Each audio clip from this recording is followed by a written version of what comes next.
జరగాల్సిన డ్యామేజ్ జరిగిపోయింది. ఇది మన రేపటి తరాలకు ఒక హెచ్చరిక. మీరు తాగే నీటిలో, మీరు నడిచే నేలలో ఆరోగ్యం నాశనం చేసే పదార్థాలు రోజూ వేయబడుతున్నాయి. వాటిలోనే కలిసిపోతున్నాయి. నష్టం చాలానే జరిగిపోయింది. నిజానికి ఈ పరిస్థితికి కారణం కూడా మనమే. మన చుట్టూ ఉన్న ప్రకృతిని, మన శరీర ప్రకృతిని కూడా మనమే స్పాయిల్ చేసుకుంటున్నాం.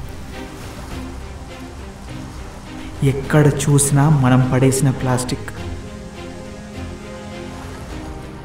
ఇవన్నీ కనిపిస్తున్నా కూడా మార్చే తీరిక మనకు లేదా?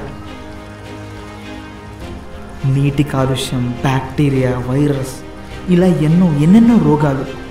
ఈ నిజం మనం ఒప్పుకోవట్లేదా? లేక మార్చుకునే తీరిక మనకు లేదా?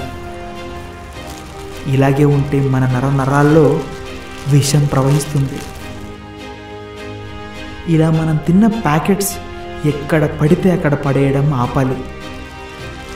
చెట్లు నరకడం ఆపాలి. కనీసం తగ్గించాలి. ఇది మన బాధ్యత. మనం మారకపోతే ఏది మారదు. ఇది మన కర్తవ్యం. ప్లాస్టిక్ వాడకాన్ని తగ్గించాలి. ఇది ఇప్పుడే మొదలుపెట్టాలి.